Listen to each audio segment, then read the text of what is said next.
Hey, this is Noel Philips. You're listening to Verbal Shenanigans. But our shenanigans are cheeky and fun. Yeah, I mean, his shenanigans are cruel and tragic. Which makes them not shenanigans at all, really. Evil shenanigans. I swear to God, I'll pistol whip the next guy that says shenanigans.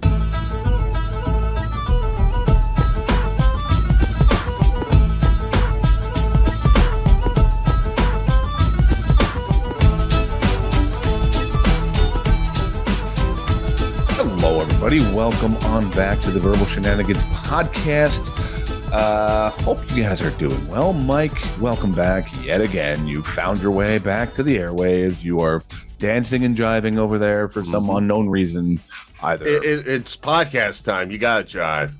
That's how it flows here on the Shenanigans podcast. I have never seen you jive one time in the history of this podcast. No jiving. I have joven on many of occasions. You have not joven, dude. Yes. I have jiven. I have been jiving. I have Javrovian thoughts in my head.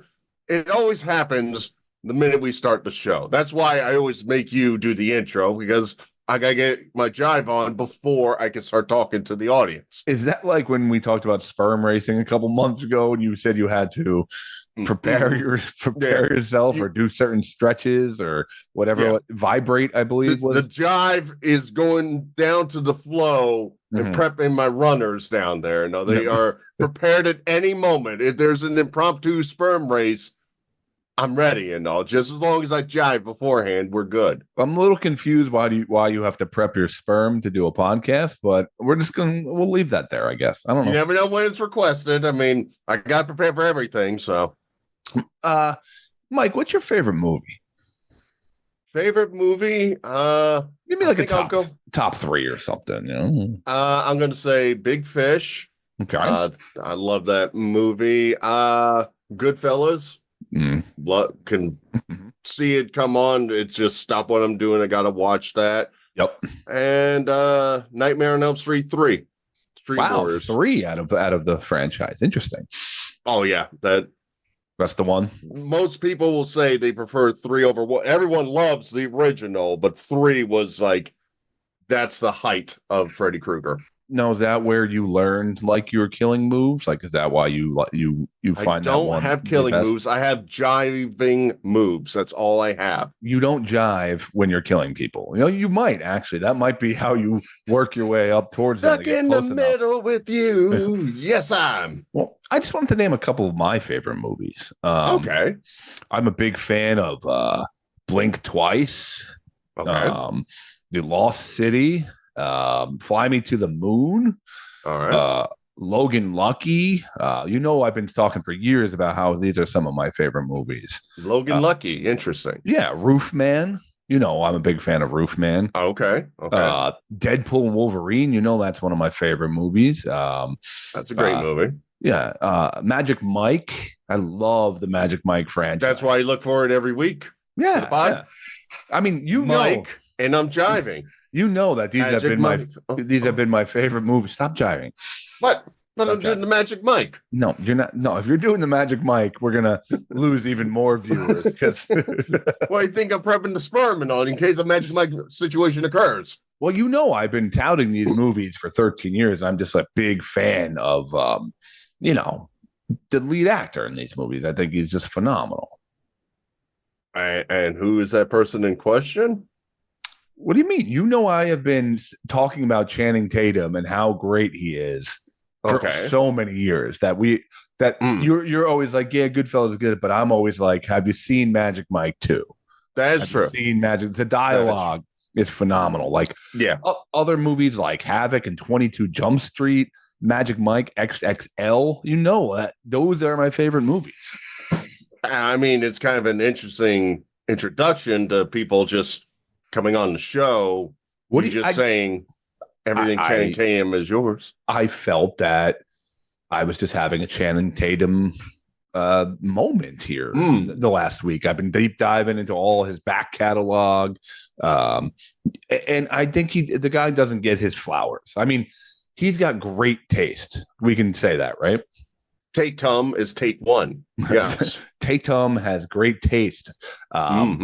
Because just recently I was, perusing the internet, checking our social media account, and lo and behold, Mr. Channing Tatum follows Verbal Shenanigans. Ooh. And I guess he just knew that I'm such a super fan, that he must be listening frequently. Of course. And I don't know, Mike, I guess we should welcome our latest follower, Channing Tatum, on the show here, or to the show. But I'd like to think he's been listening for most. I think he's old school shenanigans, Tatum and all. I think it, like, deep down, like, the reason he didn't follow us is like he wanted this his own. He didn't want to share it out to the community, and he just loved it so much. He's like, probably like he's in like a big Hollywood party, and he just breaks out one of our quotes, and they're like, "Oh, that's so original," and he's like, "Yeah, that's a Tatum original." Yeah, I mean, let's not be crazy. He probably hasn't followed us since episode 1, but I'm sure he joined us right around like 50 or something. He's probably been a good 10-year listener to the show. Yeah, I would not imagine he started in the triple digits. He doesn't feel like a triple digit fan. Right But yeah, so I opened our social media. These golf videos have been blowing up and getting us lots of followers. So these golf videos will continue to go out as much as possible. And I just see Channing Tatum has followed Verbal Shenanigans. I'm like, of course he has. That makes sense. And then, of course, I tried to message him and got no answer from the old He's shy. You think that's it? You think he's like I said, it's the steps. Like he's an old school shenanigans boy, and like I said, he's been keeping to himself and all. Maybe take a line or two from our shows just to like break the ice at all these Hollywood galas, if you will. Then he got the nerve to say, maybe I profess my love to the show by following via Instagram, the most sincere form of love. Yeah. And then when you message him, he's like, oh, I don't know what to do. He's like calling all his friends. He's on the phone with Jonah Hill for like 2 hours saying, do I answer? Is it too quick if I respond right away? Does it look like I'm desperate, as Channing Tatum might look like outside of the Hollywood world? Yeah. Do you think it's one of those things like never meet your idols? Like he's such a fan that he doesn't want to kind of blow it, and like, once you get a peek behind the curtain and how the sausage is made, you might not love the show as much, and he just has us in such high regard that he doesn't want to ruin that relationship. I mean, he's probably done so many films in Georgia and whispering to himself, I know Burlow's down there. But he just keeps it to himself. And he's like that teenager that wants to ask out the prom queen, but never gets the nerve to do it and all. He always fantasizes about it. Like he probably falls asleep thinking about like the three of us on the couch just podcasting together, making up jokes and stuff like that. But deep down, he's like, no, I can only be one of the sexiest men in Hollywood, and I can't aspire to that dream. The other thing I was thinking, maybe he doesn't want 2 Magic Mikes out there. Maybe he just wants to hold on to that title himself and not share it with you once you start jiving in front of him. Yes, that is true. And keep in mind, the second I realize there's another nickname out there that could go to me, he might be petrified because he knows I earned all my nicknames and everybody uses every single one of them. But yeah, well, welcome to the family, Channing Tatum. We'll have you on soon. Maybe episode 600. We'll have Channing on. If we feel like a small chat. We might bring on the cheese lady again for a repeat interview for 600. But it's going to be a duo. We're going to get the cheese lady and the whistle lady together for a huge interview for 600. You know how on the side we've always talked about like an interesting concept for a podcast would be like combining 3 like guests from completely different walks. I just saw like some big name doing the same thing. He had like Andrew Huberman, who's like that scientist guy that everyone listens to, Matt McCusker, a comedian, and I forget who the other guy, but it was and Tom Segura or something like that. He had 3 random people on, and that's the whole idea of the show. I'm like, I wish I had money and power, but then again, once CT comes through and helps us out a little bit, we'll set something up. Channing Tatum, the whistle lady, and the cheese lady. That's a great episode 600. Yeah. I hope he's interesting enough where we'll have questions for him and all, but I'm going to be very cheese focused that whole episode. You often are. Are. Of course. But yeah, that was cool. I bought a lawnmower last year. I bought a electric. Look at you. My God. How much riches does this show bring in? Your grass gets cut by yourself? That 78 cents we made last year is really going far. Oh, how much Bitcoin we get from that?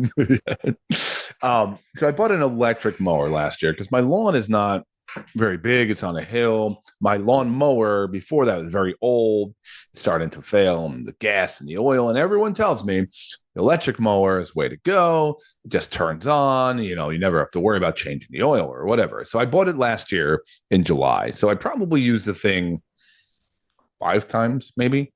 Okay. Maybe the last mow was in October or something like that. So Motober. Yeah.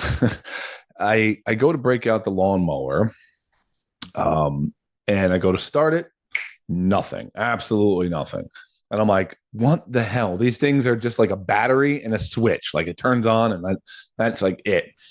So I try my neighbor's battery, nothing.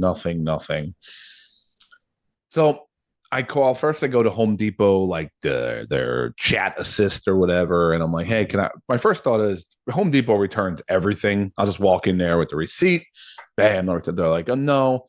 It's out of your return window. You have to call Ryobi. Okay. Now, Ryobi is a monstrous company. I have probably 8 or 9 different Ryobi tools for different things. I have saw, I have a air compressor, and they all use the same batteries. That's the beauty of it. Ryobi is the Channing Tatum of lawn equipment, of course. Of course. That's how we compare it to. Yes. When we go to the theater.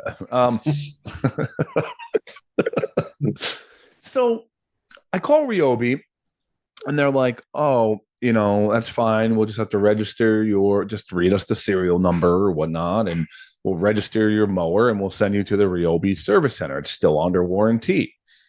Okay. Nice. And they're like, well, the nearest one is in Sloatsburg. Okay. Now I'm in North Jersey, very condensed area of the country. Okay. There's a lot. Now I'm in my head. I'm like, there's no Ryobi repair center like by all these malls and Home Depots and Lowe's. There's nothing in anywhere. They're like, no, it's in Sloatsburg, which is about 40-minute drive across the border to New York. And I'm like, seriously? Like, finding the time to go to Sloatsburg and back is a little hard with like 2 kids and work and picking them up. And the guy's hours, like they give me the hours and it was like not open Sunday, not open Monday, I'm like, I don't know when I'm going to go. So I go Saturday morning. And I'm like, when you picture the Ryobi service center, what kind of building do you picture in your head? I figure mega complex. I'm thinking minimum 20 stories. Like I feel like the whole city revolves around the Ryobi service center. That's what you do. Like you go to Sloatsburg, you have a nice fine dinner, you go dancing, and then you spend the night in the Ryobi service center. You feel like most of the community works there, like the coal mines in Pittsburgh and like outside of Pittsburgh. Yeah. I feel they're on the ceiling. They're doing the hucklebuck and all. They're all celebrating lawnmowers and air blowers and stuff like that. You go to the bar and there's like old Ryobi signage and stuff like that. Yeah. I remember that 62 Ryobi, man. That was a sick year. Now, I have always loved their product. Like they're just very convenient, not very expensive tools, and they come in handy. So I get the address. I'm like, all right, babe, I got to go up Saturday morning first thing because we got a million things going on. I got to get this lawnmower fixed. I got this party for my daughter coming up. I got to mow the lawn, like stuff like that. I had to borrow my neighbors. And so I'm driving into Sloatsburg, Ryobi capital of the world. Yeah, that was my favorite 70s song, Driving to Sloatsburg. Just driving on the Sloatsburg. Oh, Scott, you're making me jive again. Here we go. Put a towel down, please. Put a towel. So I get to Sloatsburg, and I'm expecting big Ryobi building. And I'm driving through. It's kind of like a rurally, it's got a nice little downtown area. And I'm like, oh, that's a nice bar. It's got to be somewhere around here by these stores. And it's like, turn left. I'm like, okay, turn left. And I'm in the middle of a suburb. And I'm like, it's just house, house, house. I'm like, this can't be right. You start looking at the directions like, oh, maybe I made a wrong turn or I put the wrong. I pull up and it is a garage attached to a man's house. Literally, in his backyard, a garage no bigger than probably what you grew up with, Mike, a single car garage in the suburbs. And I'm like, what the hell is this? And is this like just a license you can get? Like you go online, you answer 10 questions. It's like, congratulations, you're a Ryobi refurbishing center. Yeah. I wish we got a chance to refurbish the pronunciation of that word you just did. I'll get it another time.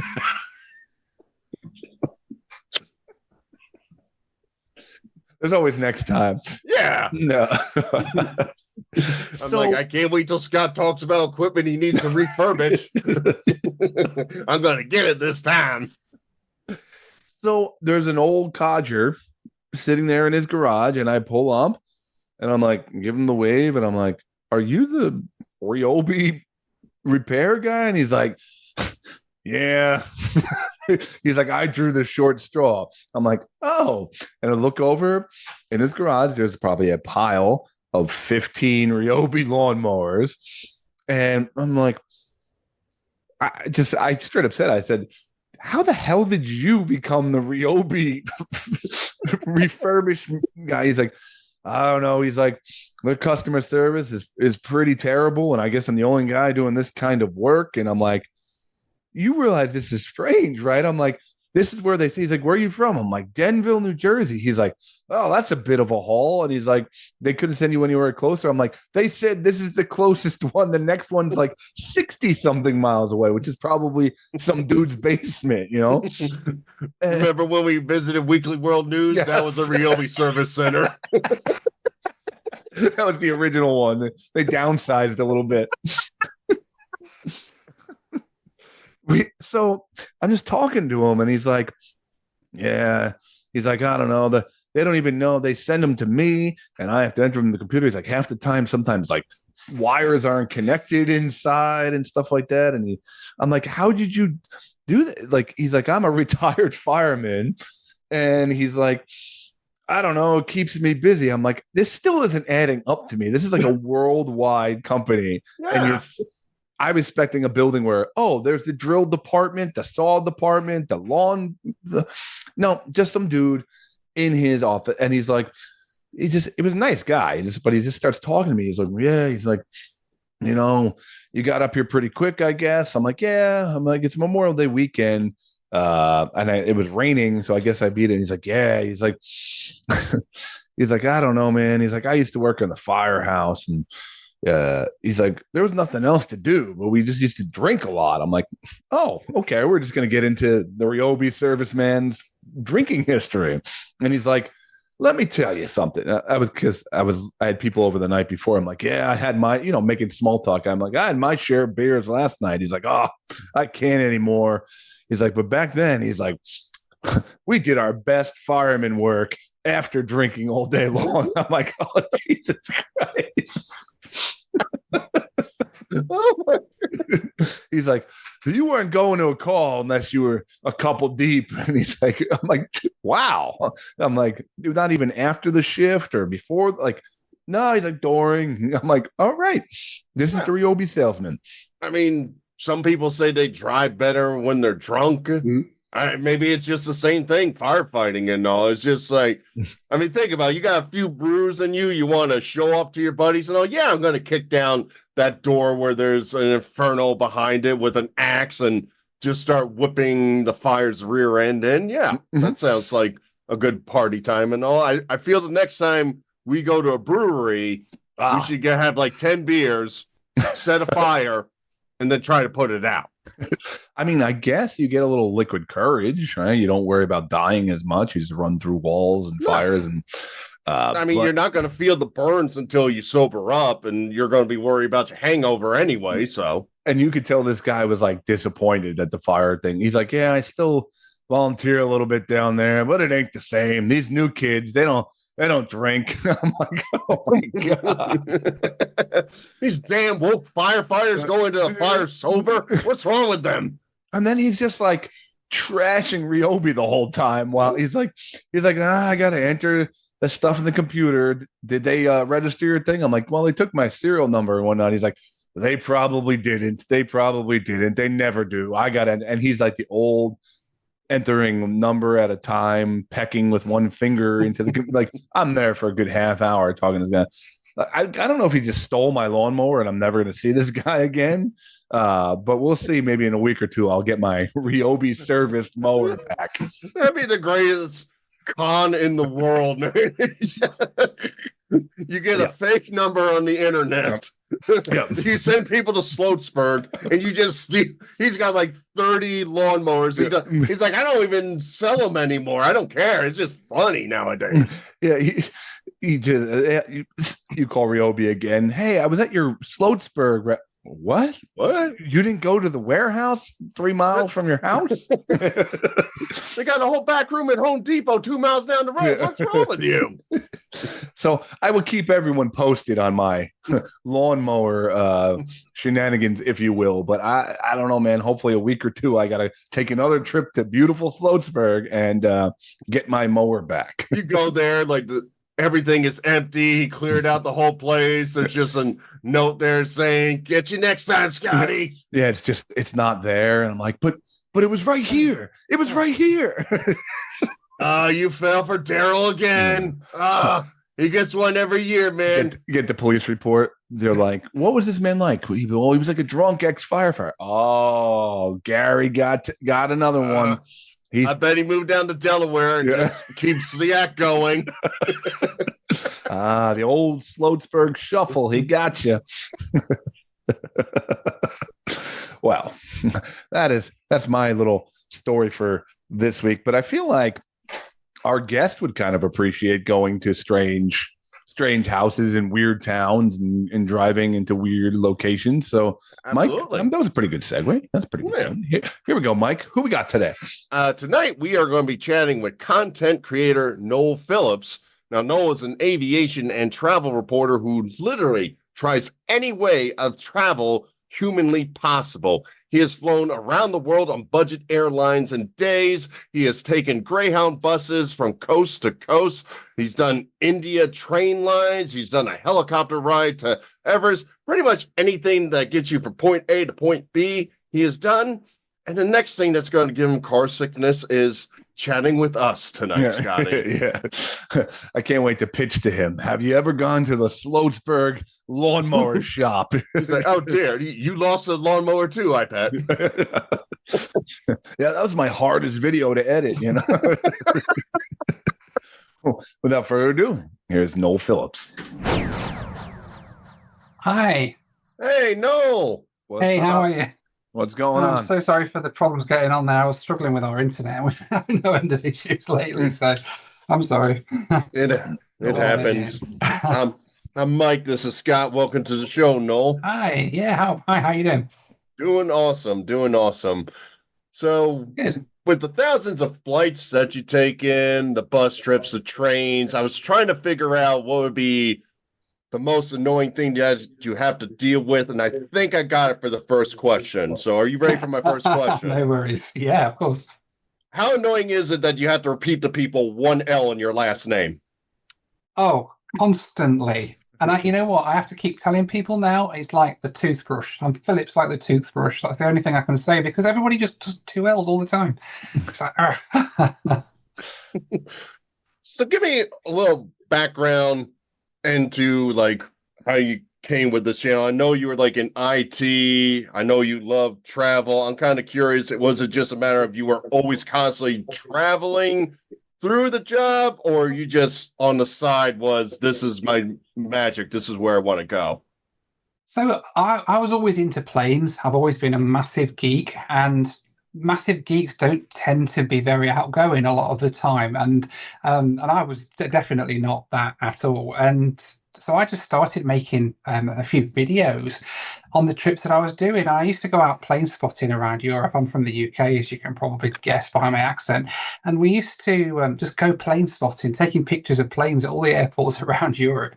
In hindsight, it's a bit kind of geeky, but it's kind of what got me into doing this. And I wasn't able to travel as much as I wanted to. So when I did, I used to write down obsessively like everything that I'd seen and done while I'd been traveling. And then in about 2004, 2005, this YouTube thing came along, and I started just making a few videos showing people what it was like when I was on these trips. And before long, it kind of got bigger and bigger, and eventually I ended up putting my face out there and people watched me, which was just crazy. Yeah. So yeah, that's kind of me. And it's weird because I did start in IT, and I used to hate anything about talking to people. I used to have to do training courses and sales presentations, and I hated them. I was like, oh, just like hide in a corner, and I was the most nervous person. And it's crazy now to think that I'm now a full-time YouTuber and my job is going on camera and talking to people and thinking nothing of standing in front of rooms full of people and stuff like that. It's crazy. Now, like, I'm curious about like the post-trip kind of workflow when you come from these crazy trips, tons of footage, all these things, and now it's time to get back. Is it almost like, is the trip the fun part, or is putting together like the even more difficult part than just doing the actual thing? Because I feel like I'd get in my head like, oh god, now I'm gonna make this entertaining. You know, it's weird. It's that for me, it more and more the entertaining bit comes from coming up with all the crazy ideas. Right. And thinking, oh crap, we could do this. We could just go and fly around the world in 3 days and just do this and this. That would be so cool. The execution of it is fun when it gets to that part as well. And then of course I get back and it's like, okay, it's great that I'm home, but now I've got to sit and edit it. And it depends really on the video. For so long I've been focusing on making just like a treadmill of videos, one after the other, doing reviews of planes and stuff. And honestly, it gets to the point where you're just doing another video, and I'm constantly looking for that spark and that video that makes me go, I cannot wait to edit this. And the last few I've done, for instance, I've been like, I want to edit this video. It's so cool. I want to just put that together. It's going to be great. I was curious, like, what was more relaxing, the trips or actually getting home and then the real work starts, you know? Like, yeah, definitely the home bit. The trips themselves go in a blur a lot of the time. Like, literally. I've seen, yes. It's crazy. And I mean, it's weird because on camera, I'm always like, yay, I'm all happy and everything. And sometimes I'm just like, I cannot be arsed with this. I can't be doing with this today. But you always have to have that kind of smiley face on and everything. And it does work. And I just, half the time, I kind of just get into the zone and forget that I'm filming. And by the time I've done the trip, then I'm like, oh, I'm done. I'm finished. Great. Right. Give me an idea of like how long it took you to figure out to do this full time, because obviously, like with influencers, if it's like, hey, I'm trying out the new Wendy's menu, if I don't get anybody, it's like, all right, I spent $10 on it. You go to Zimbabwe for a few thousand. Yeah, you need some clicks, I'm assuming. That's exactly the thing. And I started when I first started this, it was really my part-time thing. I did my IT job from Monday to Friday. Then at the weekends I'd go and hop on a plane somewhere and film it, or I'd take some time off work to do it. A lot of the time that was the other thing, so just take paid leave to go and film. It got to the point where I was literally just either doing my day job or working in IT, so doing my IT job or working doing this. And I was ending up spending more time doing this than I was doing my IT job. And it came to a point where I was literally earning more money off this than I was doing my day job. And I had to have that conversation with myself and with the family and say, I need to stop something. And the thing that's actually going places and that's growing exponentially, financially, and also in terms of my enjoyment of doing it, is the YouTube channel. But then I'm at the age of 40, quitting a full-time job to become a YouTuber. Like, who does that? That's a young person's thing. And the reactions from people at the time were like, oh my God, you're giving up your job. You're giving up a stable IT job to go and just be a YouTuber. What? Are you crazy? And yeah, it was a tough thing to do. But I think it got to that point where I had to. It was like one or the other, and unfortunately, I had to move on with this. And yeah, here we are now. I'm curious about, like, I want to be a fly in the wall in the war room, in the think tank of when we are generating ideas of what to do next. Is it just you writing things down, like during the week? I'm going to try this. Or like, do you have guys to bounce ideas off of, or like? Well, not. It's just me. It's just me that comes up with the ideas. I spend a lot of time on the internet chronically, and I'm forever finding little things and just browse. There's like flight radar. I'll be looking on there, and I'll see, there's a really weird route here. What's going on here? Where's this plane going? Or I've got some ideas in my head, and I just come up with ideas. And I keep notes on my phone, and I'm just like, we'll do that. Well, maybe we'll do that. Or we'll do a challenge video where we just do this. And sometimes they sit for like months or years on end. Sometimes I'm like, I have to do that now. It really depends. But yeah, and a lot of the time as well, it comes when I'm starting to film a trip somewhere, or to plan a trip somewhere rather. And I'll be like, what can I do while I'm in Angola, for example? And then I'll look on and I'll be like, oh, okay, well, there's this airline that flies here. I wonder what that's all about. Or look on flight radar and you'll see some dodgy old Russian plane flying across. And you're like, oh, what's going on there then? Is that something we can get on? And that's generally how it kind of works. There's never really any, I suppose, planning goes into it, other than when I'm sitting and looking at it and thinking, that'd be good. We could tag that on and we could add that on. And then it becomes a massive sort of 7-day trip, just doing all these crazy things. Yeah. Talk about when you do these like multi-plane trips and go through different countries. What is the feeling when you go through customs? Because I'm sure there are certain countries where it's like, yeah, China, I'm just going to go on 6 random flights in your country. Nothing to see here. Don't worry about it. Yeah, that is where you got to be careful, I think. And at the end of the day, what I'm doing when I visit countries, I'm a tourist and I'm just going to explore. And generally, that's what I'm doing. I just happen to be making videos as I'm going around. Sometimes you've got to be super careful with what you tell people, I guess, because there's different countries. Some countries don't like you going and filming and stuff like that. But most people are kind of up for it. And at the end of the day, these days, it's not like I walk around with a big camera crew and everything. I just literally film on my phone. So it's not like I'm carrying equipment in with me and I'm doing some professional filming expedition or something. It's just me wandering around talking to my camera like I'm an idiot. Not only are you doing this as a fellow dad, I know that you are a father. Yep. The big part of me is curious. So you leave this stable job and you become, a professional YouTuber or whatever. How do you like, do your kids understand the concept of like what you do? And like, is that a hard thing to introduce your family to? And now, is it so normal now that it's just part of your life? It's weird because for the longest time, it's just been normal. Just, to our kids, they just been like, it's just what Dad does. He goes and films planes. That's his job. But It's got to the point now, and we're growing. The channel's growing quite a bit. The kids actually come home from school sometimes. They're like, "Oh, so and so at school loves your videos," and I'm like, "What?" And I hear my kids on the phone to their friends, and they're like, "Oh, it's Noel Philips. Oh, I love your videos." And it's like, "Whoa, what?"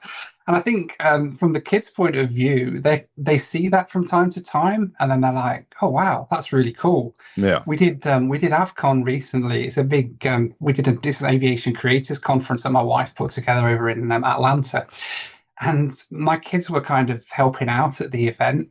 And they walked in and saw the lines to see me and Josh Cale and a few others. And there was like an hour-long line just to wait to meet me. And the kids were like, "Well, that's my dad. What?" I think it does hit them, I think. Although, to be fair, they're both teenagers, so they kind of like very, I don't know how old your kids are, but mine are just like, bruh. Yeah. These days, but... No, mine are still little. They're 5 and just about 2. So. Okay. Yeah, they'll get there, and they get to the point where they just roll their eyes at me a lot of the time now. It is fun, and it's like you can tell every now and then they'll start. My daughter will say something, and you can tell that she's proud of having me as a dad, although she kind of masks it because she's a teenager most of the time. So, yeah. Now, one of the regular bits you have in your videos is the loo review, where you go into the bathroom and check out the cleanliness and items like that. I'm always curious, when you're on a long flight, do you use the bathroom and then do the check? Or is it the other way around? Because I figure if you're like on a 14-hour flight, you may not want to know some answers before. Yeah. I always do the video first before I use. But that is weird because sometimes, I mean, I don't know why I got known for doing reviews of toilets. It's really weird. And one point, I'll tell you a story in a minute, but it's weird because I started just doing this bit in the loo where I almost went in there like a diary room on Big Brother, where you can just say stuff about the flight without having anybody listening. That was kind of how it started. And then a lot of people started commenting me. Some people was like, I really hate you doing these loo reviews. It's really unprofessional you doing them. And that guy's single comment was what made me do an entire animation sequence and make a big feature of it every week, because that's the sort of person I am. And I just carried on doing it. And I've somehow become known for reviewing toilets, and it's just really weird. In fact, I was going to say, when I was in Pakistan, I was in the national newspapers for exposing a toilet racket of like a toilet mafia racket, where they were starting to charge people for going to the toilet, and they were like taking tips and everything, and they wouldn't let you in the bathroom until you'd given them a tip. And I mentioned it in the video, and then next thing I know, I'm all over the newspapers in Pakistan talking about how I've uncovered some big mafia-style loo operation in the airports there. It's like, what? I don't do myself any favors, really. That's awesome. I want to talk about the Everest KFC thing. Okay. Yeah. I've watched it a couple times, but I do want you to, for our audience and us, I would like you to kind of explain what that was. And then I kind of have like a question as far as I'm sure everybody asks you what the chicken tastes like, but I was wanted to ask you what's like the weirdest thing that you had to do to like keep the bucket intact, or where did that come from? Like, how far did that travel? So, right, there is a huge story behind this, and KFC was my second choice, and I'll explain why. So what I did was I went to Nepal, and I really wanted to take a helicopter to Everest Base Camp.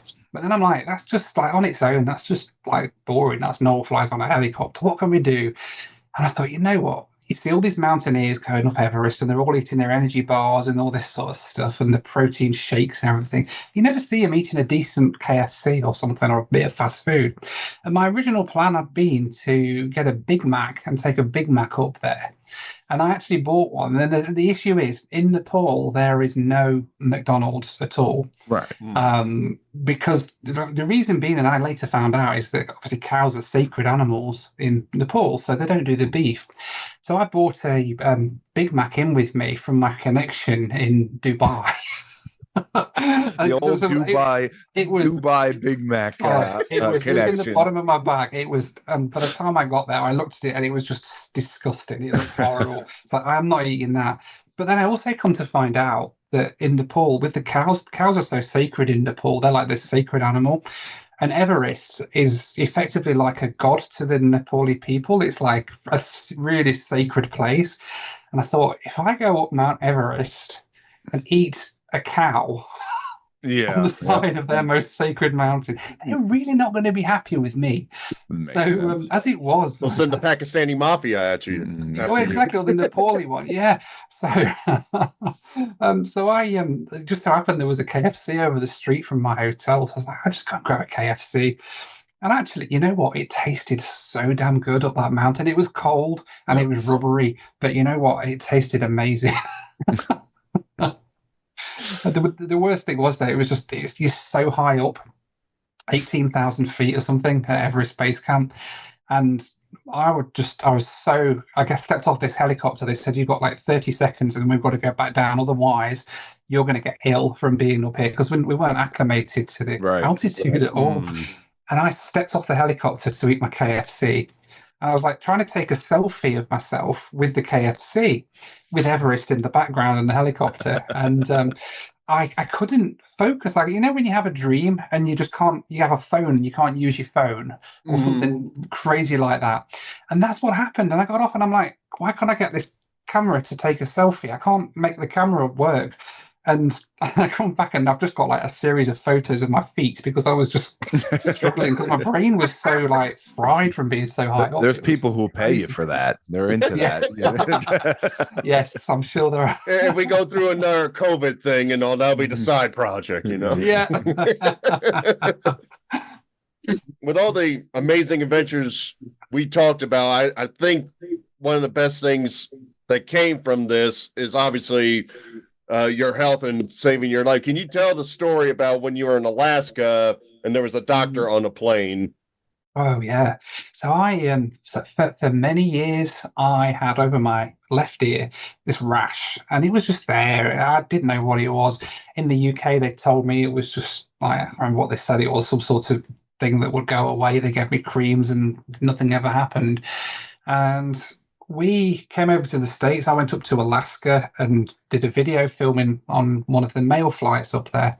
And at one of the stops, we picked up a couple of passengers who turned out to be doctors for the local hospital.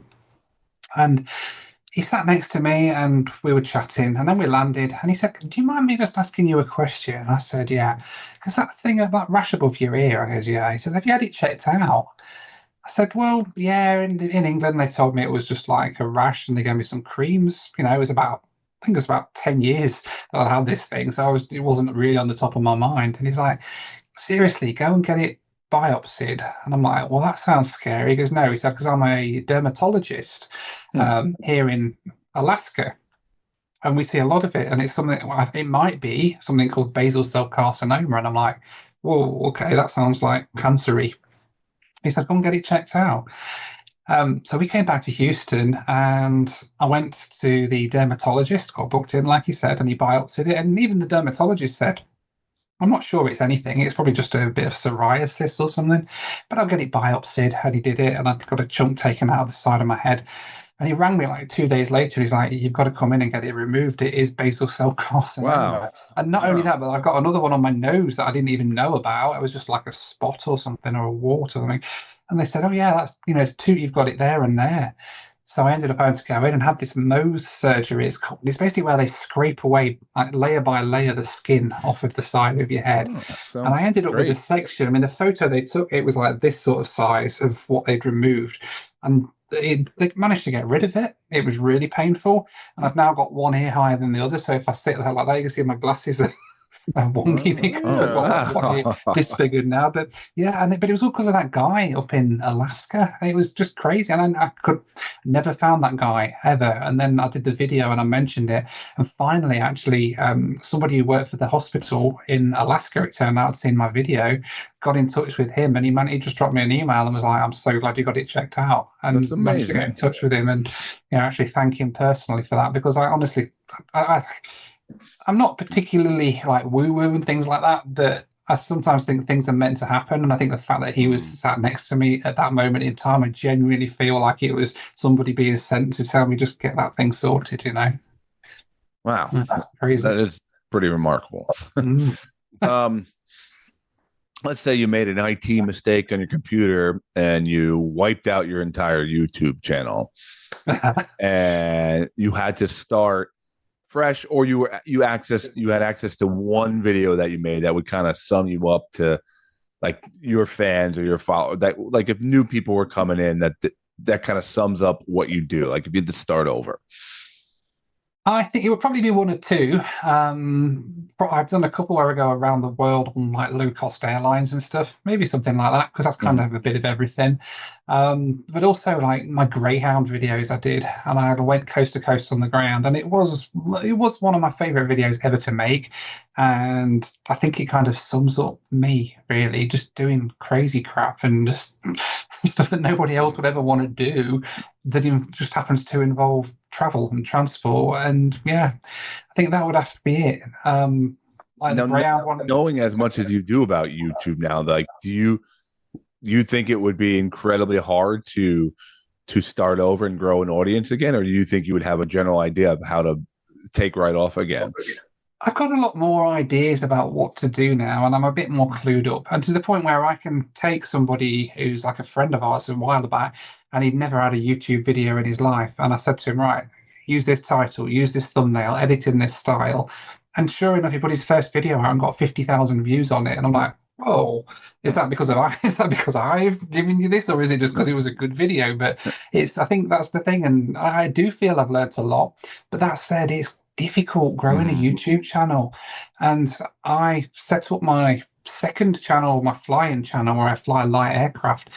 I've still not managed to get that anywhere near my main channel, using all the same techniques that I'd use on after years of experience. Right. Because it's just so hard when you start from nothing. And I had the benefit with that one of being able to say to my existing fan base, here, come and subscribe to my new channel. And that's free advertising. And it still sits there at 30,000 subscribers. And I'm just like, I just want that one to grow. I want that one to be huge as well, you know. Now, I was earlier checking out your videos from India, and I've been over to India before, and like the culture thing you were talking about hits right with me, you know, where you talk about where you had your own like train cart and they were just banging on the door all night, waking you up just because it's their job. I had a guy who was an expat in India. Yeah. He had a wake-up call at a hotel, and he actually woke up before they rung him, so he was taking a shower. Since he didn't pick up, he comes out of the shower just wearing a towel, and there's two Indian men in his hotel room just saying, "Sir, we were making sure you woke up." And he yelled at them, and when they walked away to try to be nice, they said, "Sir, you have nice legs," and he screamed at them again. And also I can understand that, and all. I kind of had a similar thing. Now, I just wanted to see, with all your travels, out of curiosity, have you seen a dead body on your travels? Because when I was in India, I saw a dead body, and Scott's been rubbing in my face that I'm like this kind of Grim Reaper of the world where dead bodies just follow me. Well, I'm trying to like. What he's Scott, leaving out is not just everybody. It's not just one body. It's like 7 or 8 that he's in the wild. I've seen one dead body in my life besides wakes. Yeah. He's seen 8 or something like that, and all somewhere he's been, it happens. So I've only ever seen one, and it wasn't doing YouTube. It was when I worked in IT, strangely enough. One, Mike. He's been around. I was in IT, and I'm in IT, so yeah, you can see the connection now, Scott. You can stop making fun of me. I have to preface that I did work in IT for the National Health Service, and I was on the back of an ambulance at the time. So, but no, I've never seen that. The closest thing, the worst thing I think I've seen, and I couldn't, in all conscience, film or put on my camera and put on the video, is I was in Bangladesh. And I'm sorry to anybody eating the dinner, and it was the most horrific thing. But we were sitting in traffic, and there was a guy leaning out of a bus window, throwing up for like 10 minutes or so, just constantly like up at the window, throwing up all over just over the road. And like everyone's just driving normally, and there's like cars just like driving through it. And I'm just like, this was 8 o'clock in the morning, and I was like, I am not had enough coffee for this yet. That's disgusting. Sorry. No, like I don't do great on planes. You know, like or long drive, like when I'm not the driver, and when I'm a big guy, so the plane just feels like I'm like being squished. What is like your trick to enjoying being stuck in these things for hours? Is it relaxing for you, or is it like, was this something you had to just keep training at to be able to build endurance to just sit? I don't think you can train or you know, like you can never get used to it. Yeah. But the best thing I do really is I'm on planes that much that I just see it as an extension of my office. So I'm just sitting on a plane for 12 hours today instead of sitting in my office. Right. And I just have to kind of normalize it like that. And then it just, the journey becomes less of a journey. It doesn't feel like I'm on a journey. Then it's just like, I'm just sitting in my house for 12 hours. And I just have to envision that it's just a continuation of the day. And I'll just, especially if I'm not filming, I'll just open my laptop up and just work or whatever. And then when I am filming, it goes quicker anyway because I'm just forever trying to think of things to film. When does the like mania kick in? Like what hour mark does it become unbearable for you? Like when does it really get turned up on you? I think in terms of the length of the flight, it gets to like a 12-hour flight. And if I'm sort of like 7 or 8 hours into that flight, I'm just like, oh my days, this is dragging. And that does happen. I've been on airlines before where they've had no entertainment, they've had no flight map, they've had no Wi-Fi or nothing. And you just sat there like, what do I do? And it just drags. And I think the best thing that I kind of figured early on is that I just tell myself that whatever's left on the flight, that's how long the flight is. So let's just pretend that we've just taken off and now we've just got like 5 hours left of the flight. And now it's just a flight from New York to LA, or then you get a little bit further on. You're like, okay, this is like a flight from LA to Chicago, for example. Yeah. you just keep telling myself that's the best thing I can do, really, when it's a really tedious one like that. Yeah. Now you've been on big planes, small planes, old planes, new planes. What is like remaining on the checklist that you would love to like travel on? Soul plane. Planes. I say crop duster. Crop duster. Yeah, no, I don't know. I don't like to fly. I say I don't like to fly on things held together with string, but I think a lot of the ones I fly on might very well be. But just anything kind of Soviet and Russian is what I like, or the really old jet airliners, like the old 707s and 727s things. You don't see them at all. A lot of them don't fly anymore, but just anything that was once common and now isn't, and that I've never been on, that's the sort of thing that I really like, because I kind of feel like I missed out on a lot of stuff that got retired before I started doing this. No, we know you probably got another flight ready to go within the next couple of days or something like that. So we just really appreciate you coming on and joining the show. Where are the best places for people to go to see your next adventures, your YouTube videos, your social media? Where are the best places to check out? So YouTube would be, YouTube's my main one. So if you can find me on YouTube at Noel Philips, NOELPHI 1LIPS, like the toothbrush. And I'm just on there. That's where most of my stuff is. I'm on Instagram as well at noelphilips.official, but I don't tend to post as much there. YouTube's where you find me. Okay. Final question. Sure. When is it appropriate to clap when the flight lands? Never. Like never. Unless you're in Eastern Europe, in which case I join in sometimes. But I was never. You don't clap. That's crazy. So you don't have to bring lotion because you have 10 flights in one day and you're like, oh, my hands are chapped. Damn it. Just exactly. I mean, how are the pilots going to know they've done a great job if you're not clapping them? Exactly. Last question for me. What is there a journey you could tell the audience about that is coming up next, or something you got planned in the future here?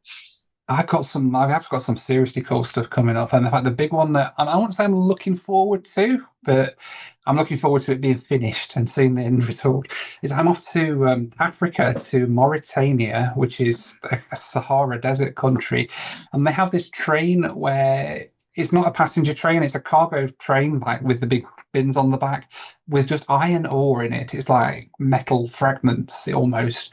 And people just hop on this train and ride across the Sahara Desert for 2 days. It's how you get around in Mauritania. And a friend of mine, a fellow YouTuber, Josh Cahill, he's persuaded me to go with him and do this. So we're off to Mauritania in November to ride on the back of this freight train across the Sahara. And I am genuinely scared, but equally, I think it's going to be an incredible experience. So yeah, and that's better than IT training, is what you're telling me. Yeah, exactly. I could be just rebooting servers at this point, but I mean, No, thank you so much for your time. We wish you luck on your adventures. We'll be keeping track on you, and we look forward to whatever comes up next for you. Awesome stuff. Thanks very much for having me on, guys. I appreciate it. Noel Philips, Mike. I don't know, man. I don't know. I think you need to beat the Everest thing. Like, what would you try to bring up to the top of Everest that might be a little bit more impressive than KFC? I feel that I should bring a whole buffet up there. Like literally just bring an entire Chinese buffet, so I can totally enjoy my Everest experience while I'm up there. I don't feel just a regular bucket of chicken is going to work. I feel like I need like a sushi bar, a salad bar, some beef and broccoli. So you're going to bring workers with you too, I assume. Yeah. I mean, once we hook up with Channing Tatum, I'm going to have the money and the funds to do that. I mean, I don't have it now, but our boy CT is going to hook us up for that, because once he hears about it, he's like, I'm totally there. See, I think the opposite. I think CT is going to be such a fan of ours that you should bring him up the mountain to serve the buffet to the people. You don't go to eat at a buffet alone, Scott. Yeah. You need a cohort with you. And that would be... I want Channing Tatum serving the beef and broccoli to me on top of the mountain. Interesting. Yeah. I mean, it would be the role of his lifetime right there. Absolutely. Do a little Magic Mike dance up there in the cold. Yeah, we just jiving together, the two of us. And two Magic Michaels. Two Magic Michaels on top of Everest. I can see the title right now. I was just going to say, part of the episode name has found itself. All right, Mike. Yeah, Noel Philips, really cool guy. Go check his all his stuff out. He's got a ton of videos out there. So, I've tried to wake my wife up, and it's really hard. I'm down with a Indian man wake up service that busts through my door. They don't take, if you don't give, dude, that kind of happened to me. Like, I was in bed and I got the wake up call and I picked it up. They're like, yes, this is the wake up call. I'm like, and I hung up. I guess that wasn't good enough because I was like getting ready and they were pounding on my door and I looked out at them. They're like, you didn't really let us know you did a good job on the wake-up call. I just slammed the door and they must hate Americans. You're just laying on the bed and you're not a chair with those big, nice calves of yours, and they bust through the door. Romulo, I need you to get me out of these straps, man. I've been stuck in here for an hour. I'm thinking of bringing this concept to America now, dude. I'm going to start the Indian aggressive wake up service, and we take take shit. We don't take no for an answer. We're waking you up until we see you walking for that coffee. We ain't stopping. Just blast through security gates. I need warriors to be the wake up call. Warrior wake up call. There it is. They got like the fire axes just to bust down your door. I wonder if people are running a in-person wake-up call business these days anymore, or is it all just like phone and calls? I wonder if anybody... It's got to be phone and calls, and who's going to pay for the extra when everybody's trying to get cheaper on AI and all that stuff? What if your wake-up call was a big, hot male stripper every morning, and you're a lady who likes that every morning? Well, I know my lady likes other men, but I digress. So, no, like, would that entice you? If some big hot blonde comes to the door every morning, says, "Wake up, Michael! Wake up, Michael!" Bust down your door until you get up. I mean, then I got morning wood, and they go away to their next client. That doesn't really help me in that scenario. You just pretend you're asleep the whole time. Like, Michael, get up. All right. Final sell. Would you sign up if Danny DeVito woke you up every morning? Yeah, I would never get out of bed. Like, Danny DeVito would be in my house all day and all just like poking me with a stick and all call me a garbage man and stuff like that. I'd sign up for it. I'd take Danny DeVito wake up calls forever. I feel like he'd be so aggressive. Oh, yeah. He'll like throw hot water on you and stuff like that. You know he ain't taking shit. Danny DeVito has a full schedule. You ain't snoozing on Danny DeVito. I've said for years, like, not too many celebrity deaths bother me like that much. When that guy goes, that one's gonna hurt, man. Like, we need like the procession to go like down every major city's highways, just nothing but parades. Like, I'm talking about like 1400s where it's like we're all waiting for the emperor's body to come weeping. past us. We're just weeping. Yeah. You know how like Kim Jong-un makes his citizens cry when they see him and stuff like that? I want not necessary for Danny DeVito. Yeah. Exactly. Ours natural tears are coming out. Yeah. Yep. Well, Noel Philips, everybody. Yeah. Mike, what do you got? Well, Scott, you know I love my little animal adventures and of course. It's kind of very historical on the show, the different places I have done on here. I beckoned back to episode 165 when we did commuter cars and barbecues, if you recall. Mm-hmm. So I had a similar event this weekend. I took Friday off. You went to Sloatsburg? No, I did not go to Sloatsburg. No. Scott, My mower is running fine. I found this coffee shop. It's only 16 hours away. It's in Sloatsburg. So I took an extra day for the Memorial Day weekend to kind of rest and kind of didn't get it. The gas people were digging up my front lawn. I guess they were installing pipes or whatever. And these guys don't care because when I got back home on Thursday, no internet. And it turned out that they must have cut the fiber. So I had to go through an entire ordeal Thursday night into Friday. Was your 16-year-old neighbor upset too that his Wi-Fi got He's been gone for a while. So he can't use my internet anyway. He's been gone for a while, quote unquote. Yep. No, that's the other one. And so you knocked off two of them. No, I did not knock off two of them. The one neighbor died of a drug overdose. The other neighbor was a kid that used my internet to look up mature sites. And I had to take away his rights because his mother got mad at me. I would just say, a little teaser for people on an upcoming interview. We had a discussion about your dead body count, and our guest was, what's the word? Floored at the amount of bodies you've. So it's not just me. It's not just old Scott being a mean, funny host over here. I think it's real. It's real. Nah. Okay. Nah. It's just. Well, you guys will see in 3 episodes, I believe. Yeah. 3 episodes. But in anyways, like I said, so the internet's down. I tried to call support. The internet is under the ex's name. Mm-hmm. So there's a whole ordeal trying to get them, and they wouldn't accept any info I got. I had to actually get her on the line. I'll give her credit. Everything was cordial, helping me out with that. But it literally took 4 hours just to get a tech. And then when they came out, they were basically cursing out Greystone Power because they're every time they dig up people's front lawns, we have to go out and then we got to charge them about $1,000 for changing fiber. But I bet you it's very scary too for someone to dig up your front lawn. No, you never know what they're going to find. Yeah.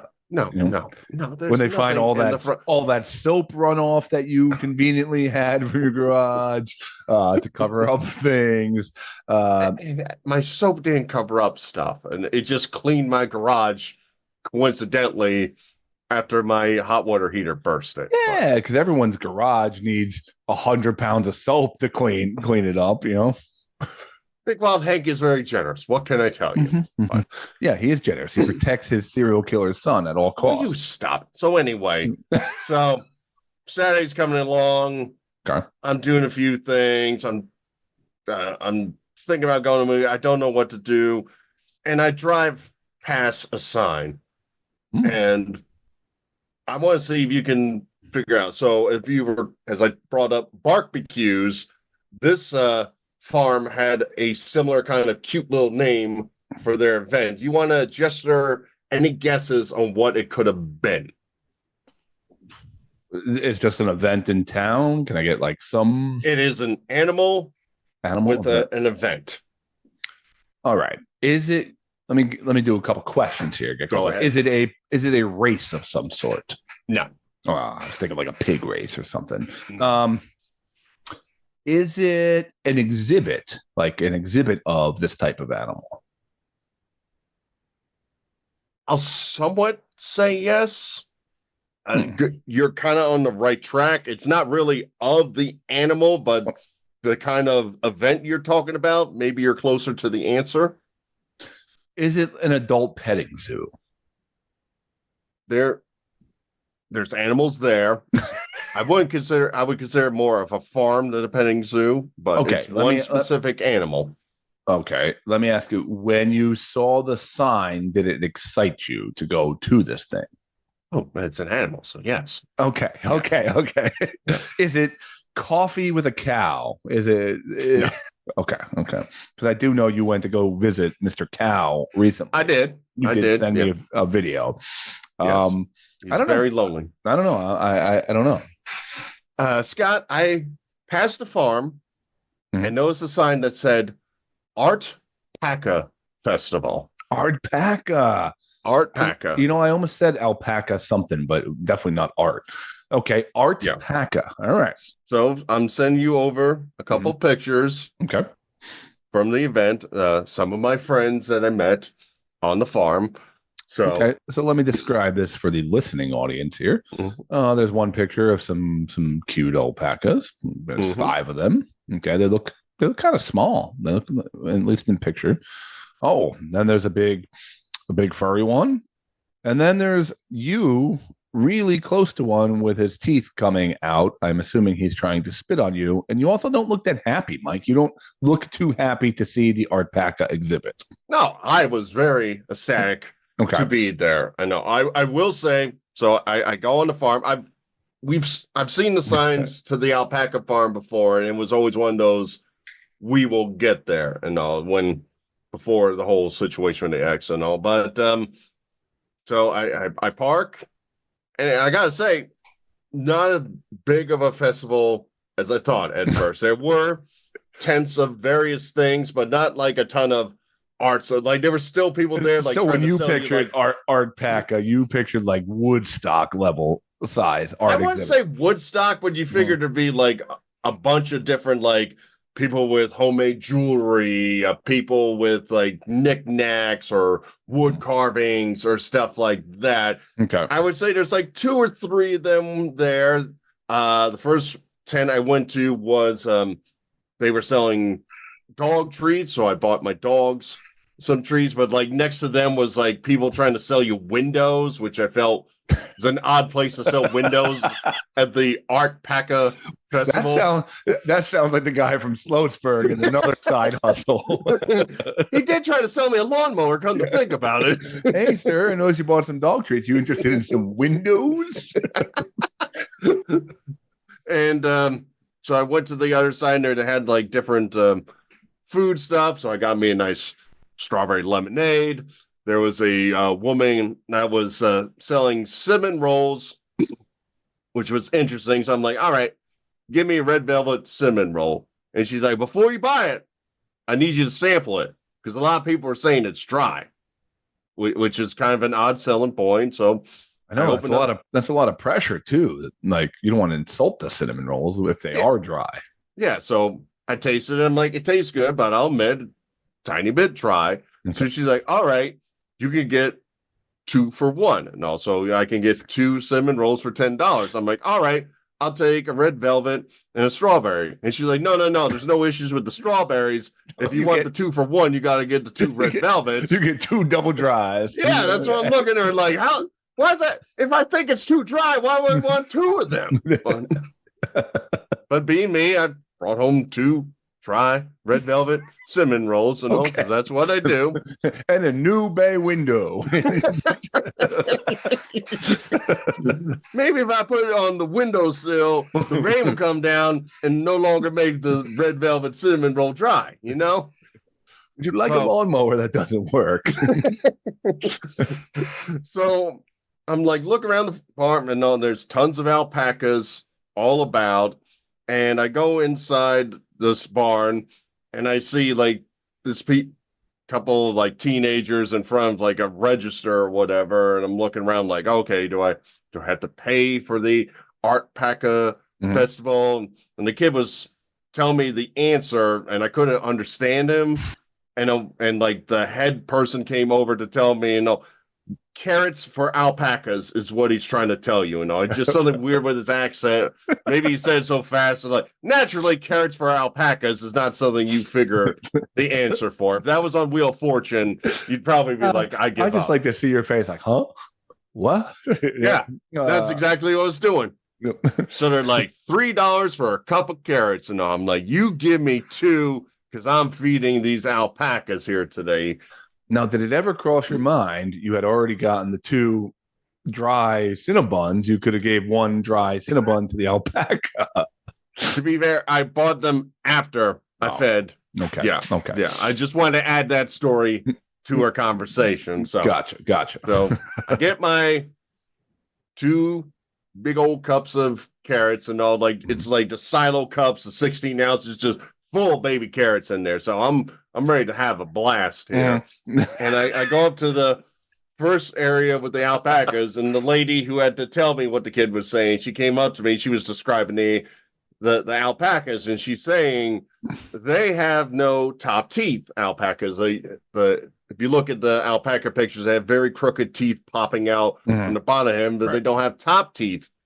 So you can feed them mouth to mouth, is what she's telling me. Hold on. Yes. You could feed them mouth to mouth was her selling point. Yes. She went out of her way to is Art-Paca some kind of like bestiality swingers convention? I will say they're not wearing uniforms. So the first look at her was I'm like, is this a joke? Is this a hidden camera show where I put the carrot in my mouth and the alpaca bites my face off? Yeah. The impractical jokers are back there like, yeah, tell them you can do mouth to mouth. But she's like, no. She took a carrot from my cup, put it in her mouth, went to the alpaca, and the alpaca ate the carrot out of her mouth. So please tell me a video of you feeding an alpaca with your mouth is coming my way. Possibly. I don't want to spoil the ending of the story here. I hope this ends with you with horrific wounds. No. Well, I will say, like, as she's describing it also, as like I was feeding one of them did spit up a carrot and like it flung onto my shirt. So that kind of took away from the moment. Don't alpacas, like, aren't they known for spitting? Like, I think they kind of are. Yeah.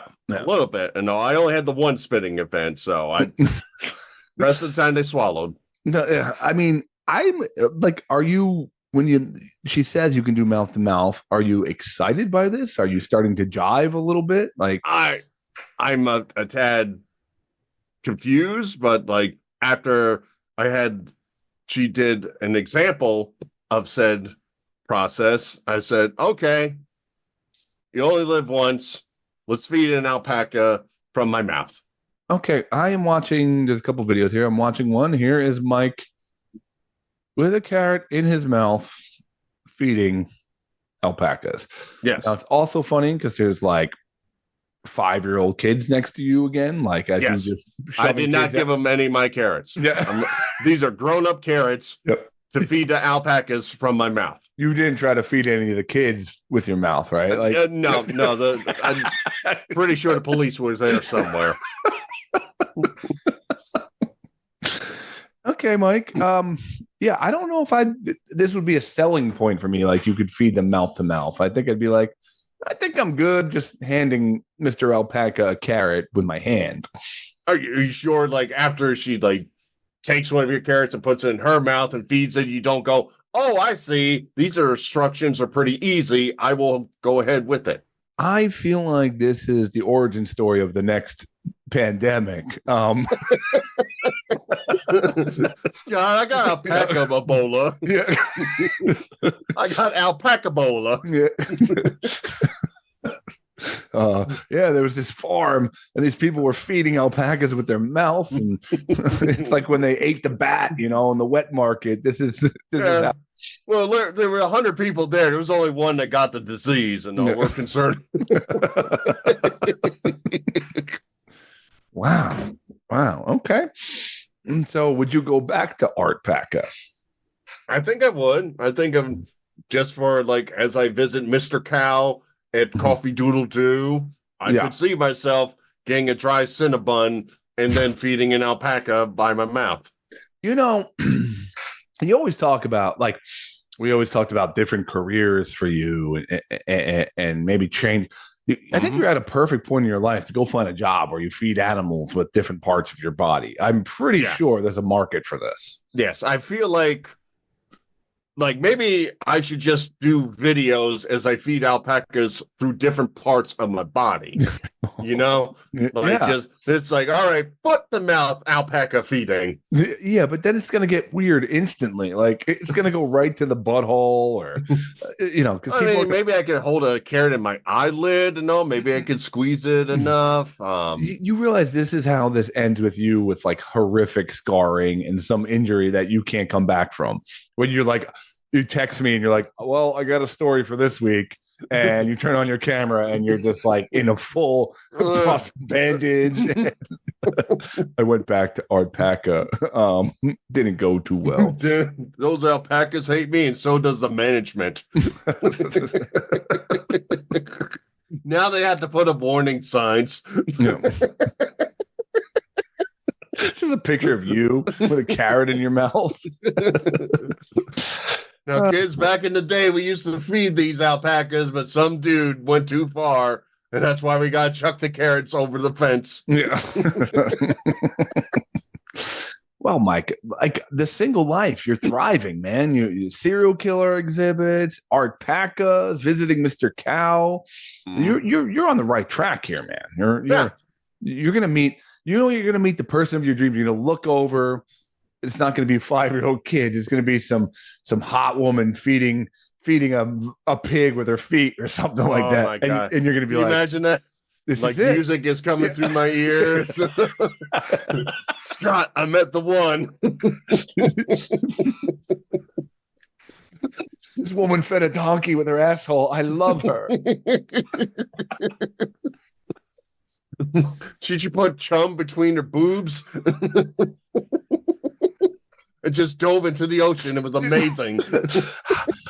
I've never felt this way before. Oh, okay. Well, I had a couple other things for tonight, but I think we're good right there. We've learned a lot today. We learned about our main man CT. We learned about the mysterious Ryobi salesman, and we learned about how you could feed an alpaca mouth to mouth. And we also learned a whole lot about traveling all over the world to mysterious places on mysterious airplanes and whatnot. So I think that's a good stopping point for us here tonight. Mike, anything to promote before we roll out of here? Yeah, Scott. So if people go back to episode 484, we had Jack Jokinen on who wrote the book, A Stray Dog for Christmas, How Susie Was Adopted. This is based off the viral story of the stray dog, Susie, that walked into their house, and Susie became a part of the family. It was big on the dodo. It got picked up by Barstool and the Pat McAfee show. It got incredibly viral. Everybody was falling in love with this dog, Susie. And unfortunately, this past week, Susie crossed over the Rainbow Bridge.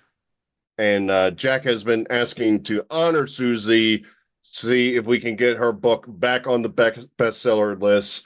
So it's actually sold out on Amazon right now. Nice. So that's a great thing. But we beg people, go to Barnes & Noble, go to Walmart, go to any of your bookstores that are around your area.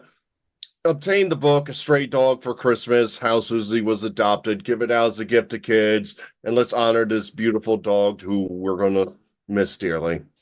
Yeah, awesome. Yeah. I guess I will just promote quickly, a comedy show. June 12th at our good friend Harry's Records in Belmar. They sponsored a couple casts along the way.